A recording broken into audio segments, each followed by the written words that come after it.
అందరికీ. అందరు ఎలా ఉన్నారు? బాగున్నారా? నేనైతే చాలా బాగున్నానండి. ఈ రోజైతే మా ఇంట్లో సండే స్పెషల్స్ చూస్తారా, వచ్చేయండి. ఈరోజైతే పెద్ద చేపలతో మా అమ్మ తెచ్చిందనమాట.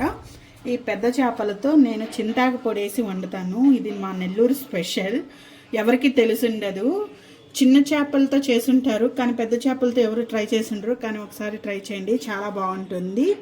ఇవైతే ఫిష్ ఫ్రైకి తీసి పెట్టుకున్నాను. ఇది మాత్రం ఫిష్ కర్రీకి చింతాకు పొడి వేసి మనం కర్రీ అయితే తయారు చేసేద్దాం. ఈ వీడియోని ఎవరైనా ఫస్ట్ టైం చూస్తుంటే సబ్స్క్రైబ్ చేసుకోండి. అండ్ కింద గంట సింబల్ ఉంటుంది, క్లిక్ చేయండి. నా నోటిఫికేషన్స్ అనేవి మీకు వస్తూ ఉంటాయి. ఫస్ట్ మనం కర్రీ అయితే తయారు చేసుకుందాం. చింతాకు పొడి, చేపల పులుసు. ఇందులోకి మెయిన్ ఇవి ఒక కేజీ చేపలు ఉన్నాయండి. కేజీ చేపలు నీట్గా కడిగి పసుపుతో ఉప్పుతో కడిగి పక్కన పెట్టుకోవాలి.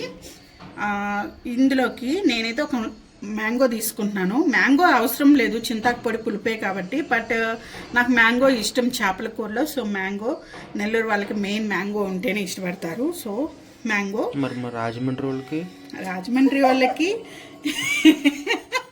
ఏమో రాజమండ్రి స్పెషల్ ఎలా చేస్తారో నాకు తెలీదు, ఐడియా లేదు. ఒక పెద్ద ఆనియన్ తీసుకోవాలి. అండ్ టమోటాలు అయితే నేను చిన్న చిన్నవి ఉన్నాయి, ఇవైతే 3 తీసుకున్నాను, మీరైతే ఒక 2 తీసుకోండి. అండ్ పచ్చిమిర్చి ఒక 6 తీసుకున్నాను. అందులోకి మెయిన్ ఇంగ్రీడియంట్ మసాలా అన్నమాట. ఇవి మెయిన్ ఇంగ్రీడియంట్స్, మసాలాకి బాగుంటుంది. మెయిన్ ఒక టీ స్పూన్ జీలకర్ర, 1 స్పూన్ ధనియాలు అండ్ 1/2 టీ స్పూన్ మెంతులు. ఇవి ఫ్రై చేసి పొడి చేసుకొని వేసుకోవాలి. ఇది మెయిన్ ఫిష్ మసాలా మనకి. అండ్ చింతాకు పొడి మీరు చేపల్లో కలిపేటప్పుడు మీకు తెలుస్తుంది, ఆ స్ట్రక్చర్ని బట్టి తీసుకోవాలి. ఇదైతే నాకు 2 కప్పులు ఉంటాయి కదా, కప్పుల నిండా తీసుకున్నాను. ఇన్ కేస్ సాలకుంటే నేను కొంచెం యాడ్ చేసుకుంటాను, నాకు తెలిసి సరిపోద్ది. ఈ ఫిషెస్ అనేది మ్యారినేట్ చేసి పెట్టేసుకుందాము. ఇందులో అయితే నేను ఫస్ట్ మిరపొడి వేస్తున్నాను. మిరపొడి ఎక్కువ పట్టుద్ది. నేనైతే ఒక 6 స్పూన్లు వేసుకుంటున్నాను కేజీ చేపలకి. ఇది మా ఇంట్లో దంచిన కారాన్ని బట్టి వేసుకోండి, మీరు చూసుకొని వేసుకోండి, మళ్ళీ ఎక్కువ వేసుకోవద్దు. మీ కారం మీ ఇంట్లో ఐడియా ఉంటుంది కదా ఎంత ఉంటుందో, దాన్ని బట్టి. నేను కొంచెం కల్లుప్పు వేసుకుంటున్నాను, ఉప్పు అండ్ పసుపు. సో పసుపు అయితే వేసేసుకుంటున్నాను, పసుపు అండ్ చింతాకు పొడి కూడా. సో చింతాకు పొడి కూడా వేసేసుకోవాలి. చింతాకు పొడి వేసేసుకొని ఇందులో వాటర్ పోసుకొని కలుపుకోవాలి. చింతపండు ఏం అక్కర్లేదు, ఇది చాలా పుల్లగా ఉంటుంది కదా చింతాకు పొడి. ఇందులో నేనైతే వాటర్ పోసి కలుపుకుంటున్నాను.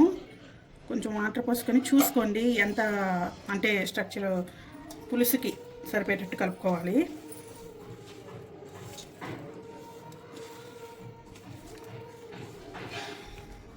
చింతాకు పొడి ఎప్పుడైనా ట్రై చేస్తున్నారా మీరు? చాలా బాగుంటుందండి, ట్రై చేయండి. చింతాకు పొడి కానీ పచ్చి చింతకాయల పులుసుతో కానీ చాలా టేస్టీగా ఉంటాయి. చిన్న చేపలు అయితే ఇంకా భలే ఉంటాయి అసలు చింతాకు పొడి చేసుకుంటే. కానీ ఇప్పుడు మాకు బెంగళూరులో చిన్న చేపలు దొరకట్లేదు, సో అందుకని పెద్ద చేపలు దొరుకుతున్నాయి, బట్ అవి బాగుండట్లేదు. అవి ఎలా అయిపోతున్నాయి అంటే మెత్తగా ఉంటున్నాయి. ఏడుకు మన చేతిలోకి వచ్చి మనం కడిగే లోపల ఇంకా అసలు ఫిష్ కాస్త అది పేస్ట్ అయిపోతుంది. సో ఇంకొంచెం వాటర్ పోసేసుకున్నాం.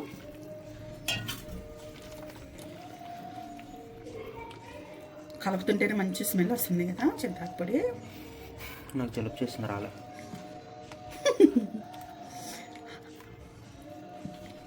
చూసావా, ఇలా కలుపుకోవాలి బాగా మంచిగా, అంతా ఫిష్కి అన్నిటికి పట్టాలి, నీట్గా కలుపుకోవాలి. కొంచెం నా కాలు మీద పోయాలి.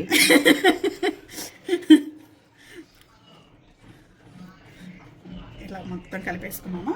ఇంకొంచెం వాటర్ కూడా పోయాలి. ఇంకొంచెం వాటర్ అయితే నాకు పడతాయి, సో నేను కొంచెం వాటర్ యాడ్ చేసుకున్నాను. బాగా కలుపుకోండి, అంటే అక్కడక్కడ ఉండలు కట్టేసి ఉంటుంది కదా చికెన్ అంటున్నాను, చింతాకు పొడి. చూడండి ఇలాగా చూసుకొని నీట్గా కలుపుకోండి.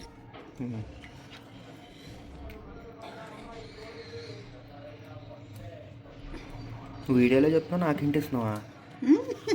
మీకు కూడా హింట్ ఇస్తున్నాను. వాళ్ళకి చెప్తున్నాను, మీకు చెప్తున్నాను. నాకు తెలిసి మా ఆయన నా వంటలో వీడియో తీసి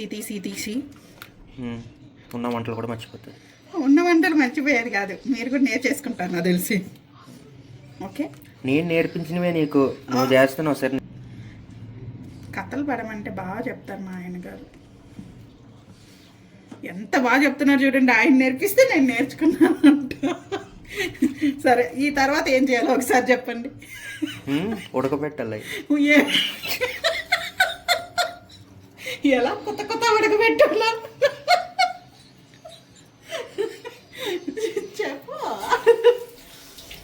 బౌల్లో వేసి, బౌల్లో ఐస్ క్రీమ్ బౌల్లో వేసి ఉడకబెట్టాలి కదా. ఇప్పుడు దొరికేసంటావు నువ్వు.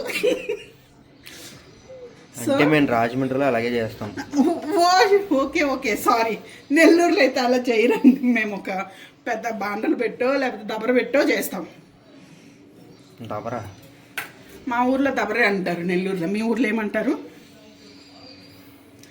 బౌల్ అంటారు. ఇది చూడు, వీటికి మొత్తము ఏర్లు వచ్చేసాయి. సో ఎర్రగడ్డ తీసుకోవాలి. అవును, ఎర్రగడ్డని ఏమంటారు? నువ్వు ఉల్లిపాయ అంటావమ్మా. ఫస్ట్ పెళ్ళైన కొత్తలో అయితే మా అత్తలు అందరూ నవ్వుకున్నారు. ఏంటి ఏం గడ్డ అని నవ్వుకున్నారు, ఎర్రగడ్డ అని. మా సైడ్ అయితే అందరూ ఎర్రగడ్డలు అంటే గడ్డలన్నిటినీ గడ్డ అనే పిలుస్తారు. ఎర్రగడ్డ, ఉల్లగడ్డ, శాంగడ్డ, గెనిసిగడ్డ అలాగా. వీళ్ళేంటంటే అన్ని పాయలు, ఉల్లిపాయ, వెల్లుల్లిపాయ, బంగాళదుంపపాయ.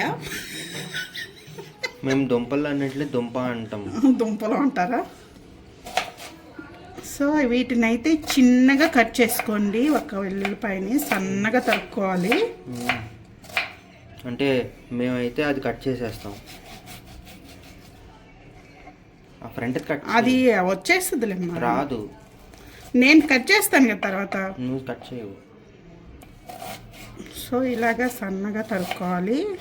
ఆనియన్స్ అయితే కట్ చేసుకున్నానండి, చిన్న చిన్నగా ఆనియన్స్, పచ్చిమిర్చి ఇలా పొడవుగా కట్ చేసుకున్నాను. అండ్ టమోటా కూడా చిన్న చిన్న ముక్కలుగా కట్ చేసేసుకోవాలి. ఇప్పుడైతే నేను ఈ మసాలా ఉంది కదా, ఇదైతే ఫ్రై చేసేసుకుంటానండి.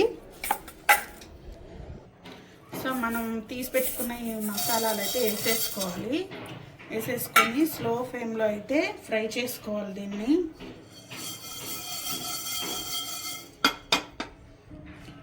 హాఫ్ మామిడికాయ తీసుకున్నాను, ఎందుకంటే ఫుల్ మామిడికాయ తీసుకోలేదు. మళ్ళీ చింతాకు పొడి ఉంది కదా, పులుపు ఎక్కువైపోతుందని చెప్పి వేసుకోవట్లేదు. హాఫ్ మామిడికాయ తీసుకున్నాను, హాఫ్ పక్కన పెట్టుకున్నాను. ఇది రేపు పప్పుకో దేనికో వాడుతా. సో మన మసాలా అయితే ఫ్రై అయిపోయినాయి. ఈ మసాలాలు మనం అయితే ఇప్పుడు రోట్లో వేసుకొని దంచేసుకుందాం. కొంచెమే కాబట్టి రోట్లో దంచేస్తున్నాను నేను. రోట్లో వేసేసుకోవాలి, కొంచెం చల్లారాక దంచుదాము. ఇందులో అయితే నేను ఆయిల్ వేసేసుకుంటున్నాను, తిరగమాత పెట్టేసుకుంటాను. ఒక 3-4 టీ స్పూన్లు ఓకేనా ఆయిల్ అయితే వేసుకోవాలి. ఎందుకంటే చేపల కూరలో కొంచెం ఆయిల్ ఎక్కువ ఉంటేనే బాగుంటుంది, చెడిపోకుండా కర్రీ కూడాను. ఇందులో అయితే నేను ఆయిల్ వేసుకున్నాను. ఆయిల్ హీట్ ఎక్కాక సో నేను ఇప్పుడైతే ఆవాలు వేసేసుకుంటున్నాను. ఆవాలు చిటపటలాడాక జీలకర్ర కూడా వేసేసుకున్నాను. జీలకర్ర, కొంచెం మెంతులు కూడా వేసుకున్నాను. మసాలాలు ఆల్రెడీ వేసాను, బట్ కొంచెం ఇట్లా సపరేట్గా కూడా వేసుకుంటే బాగుంటుంది. ఇందులో కొంచెం కరివేపాకు కూడా వేసుకుంటున్నాను. వేసేసుకొని మనం తరిగి పెట్టుకున్న ఆనియన్స్ కూడా వేసేసుకోవాలి.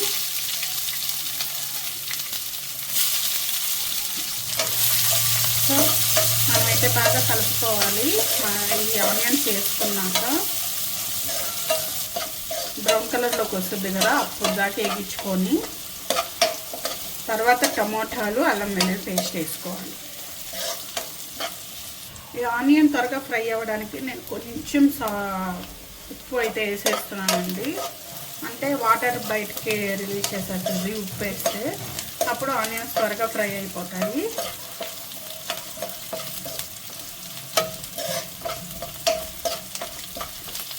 కొంచెం ఫ్రై అయ్యాయండి. ఫ్రై అయ్యాక పచ్చిమిర్చి వేసేసుకోవాలి. అండ్ దాంట్లోనే కొంచెం అల్లం వెల్లుల్లి పేస్ట్ యాడ్ చేసుకోవాలి. నేను ఇందాక మెన్షన్ చేయడం మర్చిపోయాను. అల్లం వెల్లుల్లి పేస్ట్ ఒక చిన్న టీ స్పూన్ నిండా వేసుకోవాలి.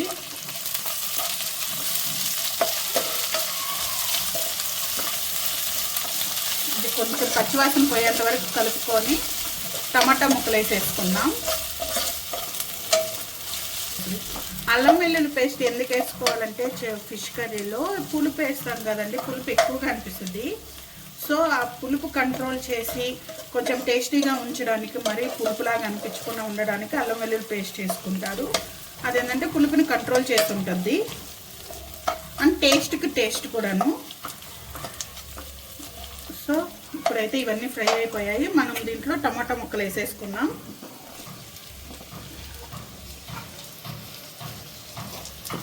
టమాటా ముక్కలు వేసుకొని మంచిగా కలుపుకోవాలి. ఇవి మంచిగా ఫ్రై అవుతున్నాయి కదా, ఇందులోనే నేను మామిడికాయ ముక్కలు కూడా వేసేస్తున్నాను. ఇవి వేసుకొని కొంచెం బాగా కలుపుకోవాలి. అన్నీ మంచిగా వేగాయండి. ఇందులో మనం కలిపి పెట్టుకున్న ఫిష్ ఉంది కదా, ఇదంతా దీంట్లో వేసేసుకోవాలి.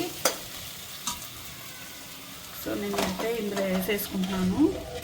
ఫిష్ వేసాక మనం ఎక్కువ కలపకూడదండి, కలిపితే ముక్కలు విరిగిపోతాయి. జస్ట్ మనము ఫస్ట్ కలిపేసుకోవచ్చు. కొంచెం ఉడికాక మాత్రం గెరిటి పెట్టకండి, మామూలుగా బాండల్ని తిప్పుతూ ఉండండి, అంతేను.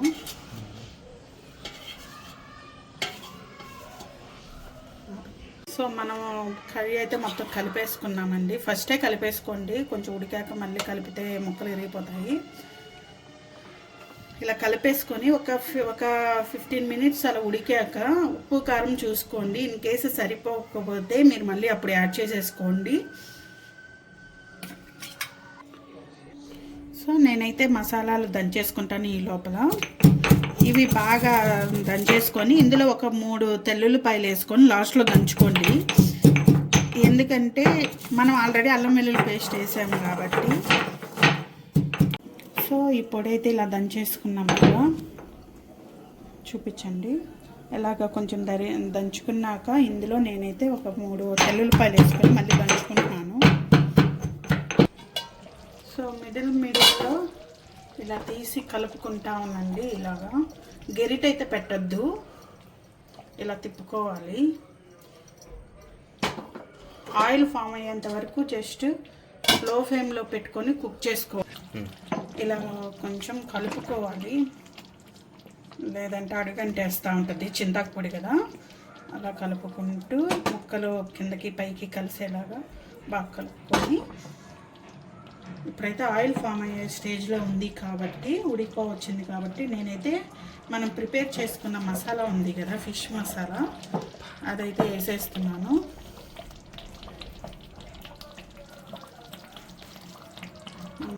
ఈ పొడి అంతా వేసేసుకోవాలి ఇలాగా.